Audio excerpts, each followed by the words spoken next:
Sir, you should answer that call. The words were quiet, respectful, almost swallowed by the soft jazz drifting through the grand ballroom. Yet somehow they landed with enough weight to make a few nearby guests glance toward the woman who had spoken. Maya Brooks stood beside a silver serving cart, dressed in a crisp black and white housekeeping uniform that blended perfectly into the polished elegance surrounding her. She had learned years ago that people noticed spotless marble floors, sparkling crystal glasses, and perfectly folded linen napkins far more often than the hands responsible for them. Tonight was no different. The Sterling estate glowed beneath towering chandeliers that scattered warm golden light across imported Italian marble, while nearly 200 executives, investors, and politicians laughed beneath ceilings high enough to swallow every echo. At the center of it all stood Richard Sterling, one of the youngest CEOs on the East Coast to build a multi-billion-dollar technology empire. His tailored navy tuxedo fit as though it had been stitched onto him, and every confident smile he offered drew another circle of admirers closer. To them, Richard represented success, discipline, and power. To Maya, he represented something else entirely. She had worked inside this mansion for nearly 3 years. Long enough to recognize the rhythm of his footsteps before sunrise. Long enough to know which coffee mug he reached for every Monday. Long enough to remember that he never once called her by her name. Housekeeper, he always said, as if that single word erased everything else about her. Richard's phone vibrated once again against the polished walnut podium beside him. The screen lit up briefly before fading into darkness. Maya caught only a glimpse of the caller ID from across the room, but she recognized the law firm's name immediately. Sterling and Wexler Legal had delivered confidential packages to the estate dozens of times. Important documents, urgent contracts, papers Richard never allowed anyone to misplace. The phone vibrated again, longer this time. Maya hesitated. Every instinct told her to stay silent. Invisible people kept their jobs by remaining invisible, but something about the persistence of the call unsettled her. She quietly stepped closer, careful not to interrupt the applause that followed Richard's latest joke. Sir, she repeated gently, I really think you should answer. Richard slowly turned his head. His smile remained, but only for the audience. His eyes carried none of that warmth. They settled on Maya with the familiar mixture of annoyance and superiority she had seen too many times before. A small laugh escaped him before he leaned slightly toward the microphone. Interesting, he said loudly enough for nearby guests to hear. Even my housekeeper thinks she's qualified to manage my schedule. A ripple of laughter spread across the ballroom. Crystal glasses clinked together. Someone near the front chuckled a little louder than the rest. Maya felt every sound press against her chest, but her expression never changed. She lowered her eyes politely and clasped her hands together. Richard wasn't finished. Here's a free lesson, he continued with a grin that earned even more laughter. When you're cleaning someone's house, you clean. You don't tell the owner how to run his life. The ballroom erupted again. Maya remained perfectly still beneath the warm chandelier light, the polished silver tray balanced steadily in her hands. Across the room, Richard's phone began vibrating for the third time. Maya Brooks did not look back at the laughter. She had discovered long ago that humiliation only grew louder when someone turned to face it. Instead, she adjusted the white linen draped over her serving cart and continued toward the dining hall as though nothing had happened. The polished marble reflected every chandelier above her, turning the floor into a river of golden light, while conversations about stock prices, private jets, and billion-dollar acquisitions floated through the air as naturally as music. She moved carefully between groups of guests who barely noticed her existence. Some reached for another glass without making eye contact. Others continued discussing mergers while she quietly replaced empty plates with fresh ones. Invisible work required invisible people. At least, that was what everyone seemed to believe. Yet Maya noticed everything. She remembered which executive avoided shellfish because of an allergy. She remembered the senator who secretly preferred sweet tea over expensive wine. She remembered the elderly investor whose knees hurt every time the weather changed because he always shifted his weight before standing. Details stayed with her because paying attention had become a way of respecting people, even when they never returned the favor. Outside the mansion, her own life looked nothing like the glittering world inside these walls. She lived in a modest two-bedroom apartment on the south side of Charlotte with her younger brother, Daniel Brooks, a hardworking engineering student who balanced classes with late-night shifts at a grocery store. Their mother had passed away 4 years earlier after a long illness, leaving Maya to become both sister and guardian before she had even reached 30. Every paycheck mattered. Every hour of overtime covered another textbook, another utility bill, another month of rent. She never complained because she believed dignity was something no paycheck could ever purchase. Her mother used to tell her, "People may choose not to see your worth, but never help them by forgetting it yourself." Those words remained with Maya every morning before sunrise as she tied her apron and every evening before returning home with tired feet and sore shoulders. Even now, after Richard Sterling's public remark, she could almost hear her mother's calm voice rising above the noise of the ballroom. The phone vibrated again somewhere behind her. This time it lasted several seconds before stopping. Maya paused only for the briefest moment while arranging fresh orchids in a crystal vase near the grand staircase. Something about the repeated calls continued to trouble her. Sterling and Wexler almost never contacted the estate directly unless the matter required Richard's immediate attention. She remembered receiving a sealed envelope from the same office just 3 days earlier. The courier had insisted on obtaining Richard's signature personally, refusing to leave until the documents were delivered into his hands. That memory lingered in her mind like a quiet warning she could not explain. Across the ballroom, applause erupted once more as Richard accepted another round of congratulations from investors eager to celebrate the evening's success. His confidence filled every corner of the room. Guests leaned closer whenever he spoke, hanging on each promise of expansion, every prediction about the future, every polished sentence that made success sound inevitable. No one seemed to notice that the phone resting beside his untouched glass of sparkling water had begun vibrating once again, its screen glowing silently beneath the golden light. Richard Sterling had spent his entire career believing that confidence solved every problem before it even appeared. At 44 years old, he was featured on magazine covers, invited to exclusive leadership conferences, and praised as the executive who transformed a struggling software startup into one of the fastest-growing technology companies in America. Business journalists admired his discipline. Investors admired his instincts. Young entrepreneurs memorized his interviews as though they were business textbooks. Inside the ballroom, every conversation seemed to orbit around him like planets circling the sun. He accepted handshakes with effortless confidence, smiled for photographs without missing a beat, and spoke about innovation with the certainty of a man who believed failure belonged to someone else. Behind every polished answer lived the same conviction that had shaped his reputation for years. Results mattered. Status mattered. Success proved value. Everything else simply filled the background. The mansion itself reflected that philosophy. Every painting had been selected by consultants. Every piece of furniture came from private European collections. The wine cellar contained bottles older than some of the guests attending the gala. Richard often said that excellence revealed itself through details, yet he rarely noticed the people responsible for maintaining those details every single day. Staff members entered quietly and left quietly. Their names disappeared beneath uniforms, replaced by job titles that felt easier to remember. The gardeners became landscaping. The drivers became transportation. The housekeepers became housekeeping. Maya Brooks had long since accepted that reality, although she never allowed it to change the way she treated anyone else. Richard's assistant, Ethan Collins, approached him carrying a digital tablet, waiting patiently until another investor stepped aside. "Sir," Ethan said carefully, lowering his voice, "Sterling and Wexler have called several times tonight. They marked every attempt as urgent."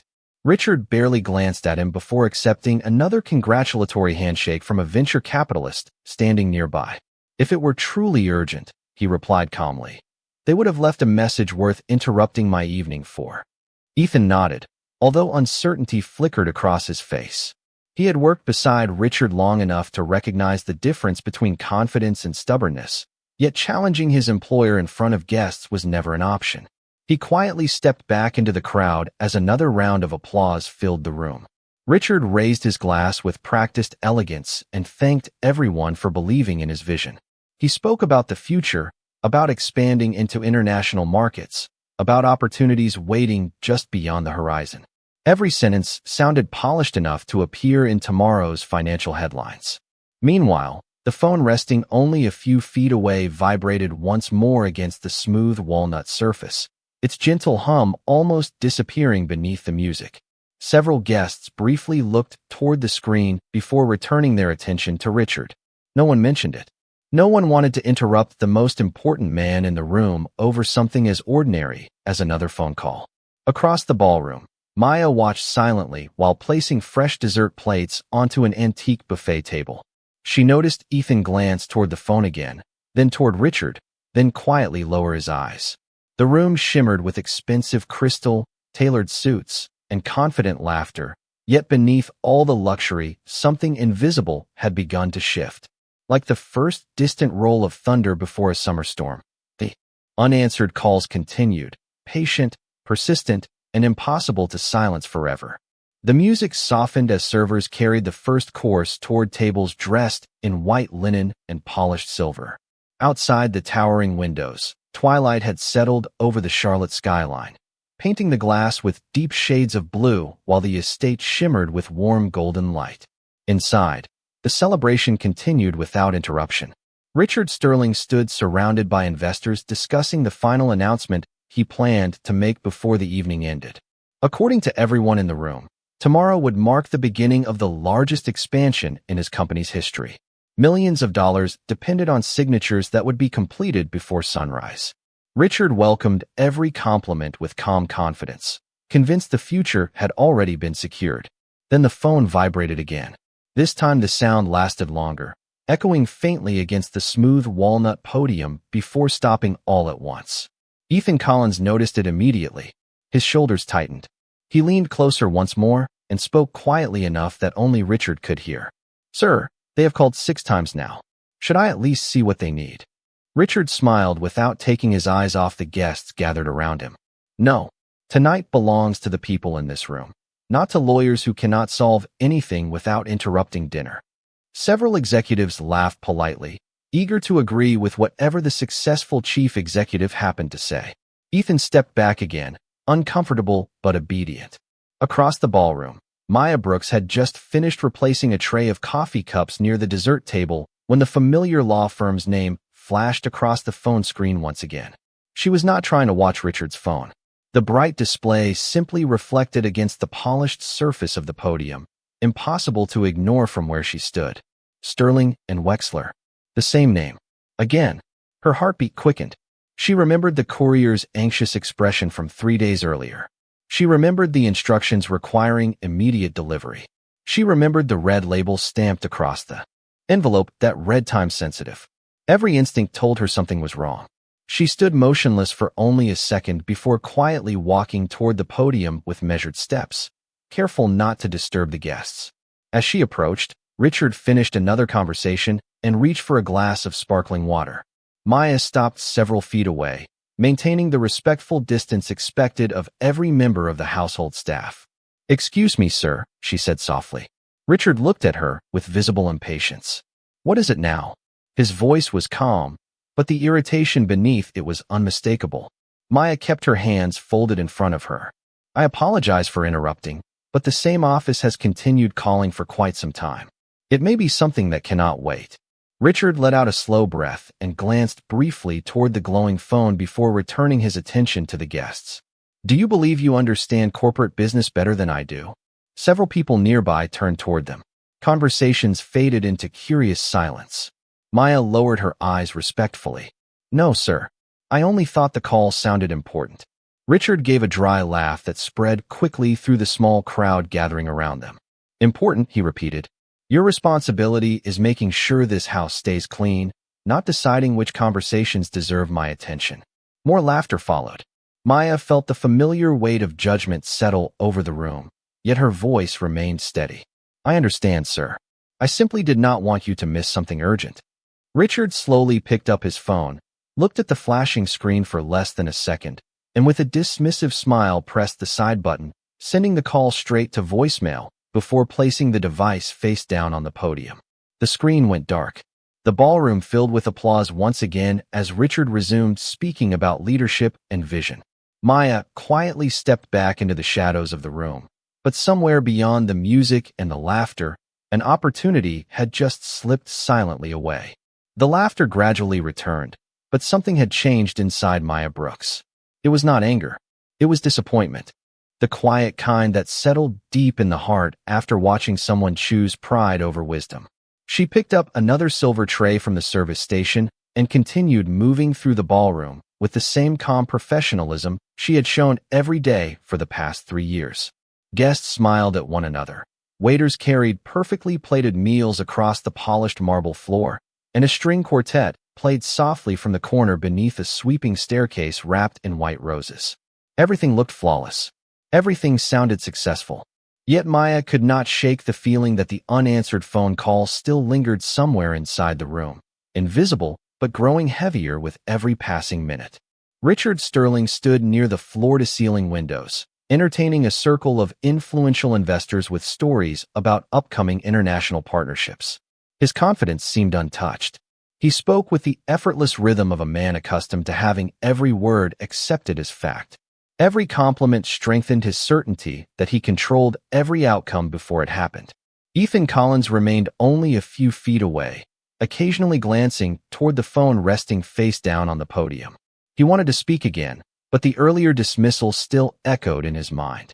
Then, almost as if refusing to surrender, the phone began vibrating once more. The sound was impossible to ignore this time. Several guests paused mid-conversation. Even the music seemed quieter for a brief moment. Maya instinctively looked toward Richard, hoping he would finally reach for the device. Instead, he slowly turned toward the staff gathered near the dining entrance. His eyes settled on Maya. "Housekeeper," he called, loud enough for nearby guests to hear. "Apparently you are more interested in my telephone than your own responsibilities." A few uncomfortable smiles appeared around the room. Maya stepped forward politely. "No, sir. I only hoped you would not miss something important." Richard shook his head with a theatrical smile that invited the audience to share the joke. "You know what the problem is?" he said, looking from one guest to another. "Some people forget that wearing a uniform does not qualify them to advise people who built the room they are standing in." Soft laughter spread again. Richard folded his arms confidently. "Perhaps next you will explain my legal strategy. Or maybe tomorrow you will run my board meeting." More laughter followed, louder this time. Maya felt dozens of eyes resting on her, measuring her silence, waiting for embarrassment to appear across her face. Instead, she simply lowered her head with quiet respect. "I never meant to overstep, sir." Richard gave a dismissive wave toward the service hallway. "Then return to your work and leave executive decisions to executives." The words landed like a closing door.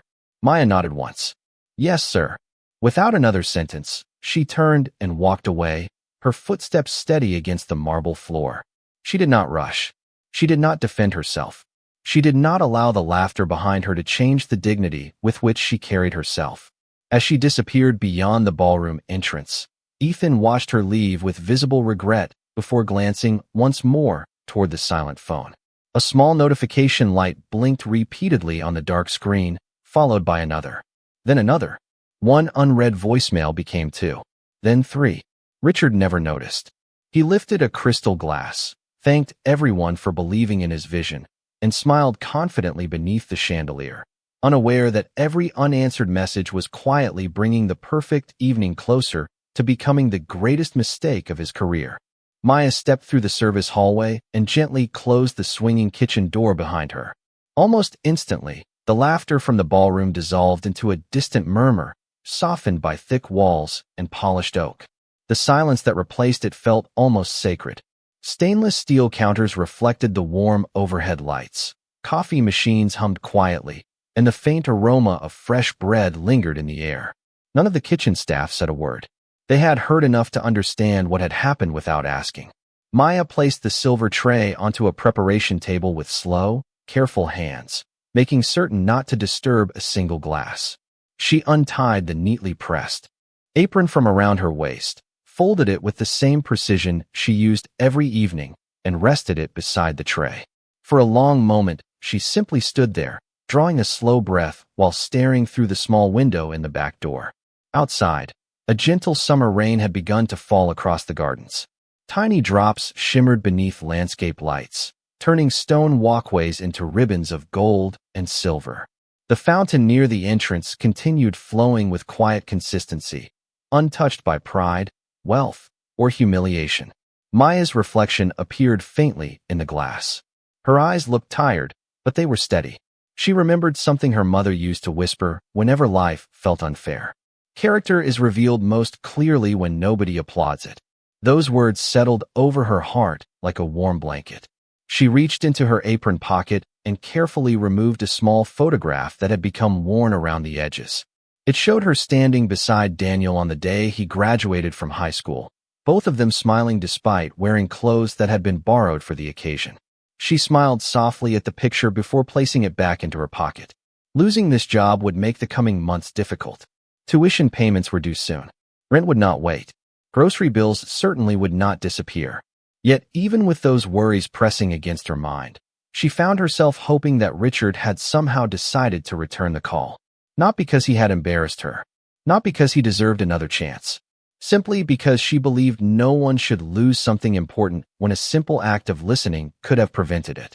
The back door opened quietly, and Ethan Collins stepped into the kitchen. He looked around before approaching Maya with hesitant footsteps. "I am sorry," he said sincerely. "You were only trying to help." Maya offered a gentle smile that carried no bitterness. "Thank you. I hope everything works out."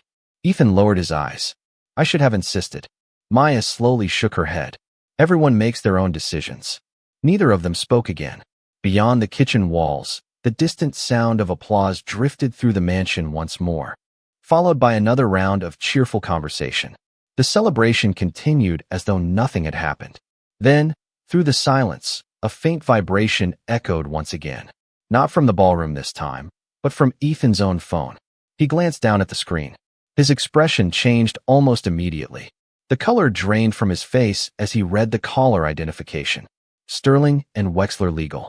He looked toward the ballroom entrance, then back at Maya, his heartbeat suddenly louder than the rain tapping gently against the windows. Without another word, Ethan turned and hurried toward the ballroom, while Maya remained where she was, quietly watching the rain trace silver lines across the glass, unaware that the moment she had tried so hard to prevent had finally arrived. The ballroom doors opened just as Richard Sterling finished thanking his guests for believing in the future of his company. Ethan Collins crossed the polished marble floor faster than anyone had ever seen him move, careful not to run, but unable to hide the urgency written across his face. The conversations nearest the stage faded as he approached. Richard noticed the expression immediately and frowned. "This had better be important," he said quietly, keeping his practiced smile for the crowd. Ethan leaned closer. "Sir, Sterling and Wexler have called my phone. They said it cannot wait another minute." Richard sighed impatiently. "Tell them I will return the call after the reception." Ethan swallowed. "They said if you do not speak with them now, there may not be anything left to discuss." For the first time that evening, Richard's confident smile weakened. He looked toward the podium, where his own phone still rested face down beside an untouched glass. Slowly, he picked it up. The screen illuminated his face with a pale blue glow. 9 missed calls. 3 urgent voicemail notifications. For text messages, each marked high priority. Around him, the ballroom seemed strangely quieter. Richard pressed the voicemail icon. He expected another routine legal update. Instead, the calm voice of senior attorney Margaret Lawson filled the speaker. "Richard, this is Margaret. We have received unexpected notice that the acquisition agreement has been challenged. A regulatory issue surfaced during the final review. We have negotiated a solution, but we need your authorization immediately. The approval deadline is 11 o'clock Eastern Time. If we do not receive your confirmation before then, the financing expires automatically and the acquisition rights transfer to the competing bidder. Please call us immediately." The message ended. Richard stared silently at the screen. His heartbeat suddenly felt louder than the music surrounding him. Ethan looked at his watch. "Sir, it is 11:03. Richard immediately opened the next voicemail, hoping he had misunderstood. Margaret's voice returned, sounding noticeably more urgent. "Richard, we have tried every number available. We cannot hold the agreement any longer. The investors have withdrawn authorization. I am sorry." The ballroom no longer felt warm. The golden chandeliers reflected across the marble floor exactly as they had all evening, yet everything seemed different. Richard looked around at the smiling faces of investors still holding crystal glasses, completely unaware that the celebration had already become outdated. The partnership he had spent nearly 2 years building had disappeared while his phone rested only a few feet away. Slowly, another memory forced its way into his mind. A calm voice. Respectful. Patient. Sir, I really think you should answer. Then another. I simply did not want you to miss something urgent. Richard lowered the phone without speaking. The room that had laughed only minutes earlier now stood in uncomfortable silence as Ethan quietly asked, Sir, was she trying to warn you? Richard did not answer immediately. His eyes drifted toward the empty service entrance where Maya had disappeared. For the first time in years, he realized someone he had refused to see had understood the importance of the moment more clearly than he had. The applause had stopped. Even the string quartet seemed to pause between notes. Standing beneath the brilliant chandelier that had once made him feel untouchable, Richard Sterling finally understood that the most valuable advice in the room had come from the one person everyone else had chosen to overlook. Richard Sterling did not wait for another explanation. He stepped away from the stunned circle of investors and walked quickly through the ballroom, his polished dress shoes echoing sharply across the marble floor that had seemed so magnificent only moments earlier. No one stopped him. No one called his name. The executives who had laughed beside him now exchanged uncertain glances, unsure whether to follow or quietly disappear into smaller conversations. Richard pushed through the service door and entered the kitchen. The warmth of the ballroom vanished behind him, replaced by the steady hum of refrigerators and the gentle rhythm of rain tapping against the windows. Maya Brooks was standing near the sink, carefully drying a crystal serving pitcher before placing it onto a shelf. She looked up when she heard the door open, surprised to see Richard standing there alone. For several seconds, neither of them spoke. Richard noticed the neatly folded apron resting on the stainless steel counter beside her. He noticed the photograph partially visible inside her pocket. He noticed, perhaps for the first time, that she looked exhausted. Not because of that evening, but because she carried the quiet weight of responsibilities no expensive suit could ever hide. He slowly removed his jacket and draped it over the back of a chair, as though setting aside the image he had worn all night. Maya, he said softly. The sound of her actual name seemed unfamiliar on his own lips. Maya met his eyes with calm professionalism. Yes, sir. Richard lowered his head. I owe you an apology. The words remained suspended in the quiet kitchen. They were simple, but they carried more honesty than every polished speech he had delivered in the ballroom. You tried to help me, he continued. You saw what I refused to see. Instead of listening, I embarrassed you in front of people who followed my example. Maya remained silent, allowing him to finish. Richard drew a slow breath. I have spent years believing that success gave me the right to measure people by their position. Tonight, I learned that wisdom does not arrive wearing an expensive suit. Rain continued sliding down the windows behind them, softening the lights from the garden into shimmering streaks of gold. Maya finally spoke, her voice as gentle as it had been all evening. I never wanted you to lose anything, sir. Richard looked at her in disbelief. After everything I said to you, that is still your first concern? Maya gave a faint smile. My mother taught me that kindness only matters when it costs us something. Otherwise, it is just convenience. Richard felt those words settle deeper than the financial loss that had shaken his confidence. For the first time in many years, he understood that integrity could not be purchased, negotiated, or inherited. It could only be practiced. He extended his hand, not as an employer acknowledging an employee, but as one human being asking another for forgiveness. Maya looked at his hand for a moment before accepting it with quiet grace. There was no triumph in her expression, no satisfaction, only peace. Richard nodded slowly. I cannot undo tonight, but I can decide who I become tomorrow. Maya released his hand and simply answered, Tomorrow is always a good place to begin. Outside, the rain gradually eased, and beyond the kitchen window the clouds began to separate, allowing the first faint ribbon of moonlight to settle across the garden path, while inside the mansion the silence carried more truth than every speech delivered beneath the chandeliers. 3 weeks later, the Sterling estate looked exactly as it always had. The marble floors reflected the morning sunlight pouring through towering windows. Fresh flowers filled crystal vases in every hallway. The gardens shimmered beneath a clear Carolina sky after several days of gentle rain. From a distance, nothing had changed.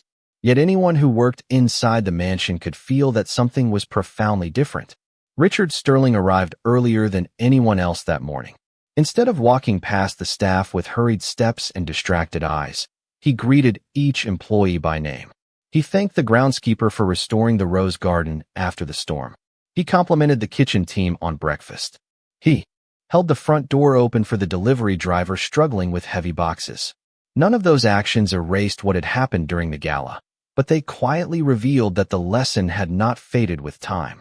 Inside his office, the framed magazine covers celebrating his business achievements still lined the walls. Beside them now rested something new. A simple handwritten note inside a modest wooden frame.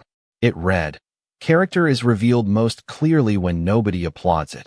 Richard had written those words himself after remembering what Maya shared about her mother. Every morning before opening his computer, he paused to read them. They reminded him that leadership began long before a board meeting and continued long after the applause ended. The acquisition opportunity had been lost forever, but another unexpected change followed. Investors who learned how Richard accepted responsibility for his mistake and refused to blame anyone else chose to remain with the company. Some even admitted that integrity during failure revealed more about a leader than confidence during success. Business recovered slowly. Trust returned one conversation at a time. One afternoon, Daniel Brooks arrived at the estate to pick up Maya after her shift.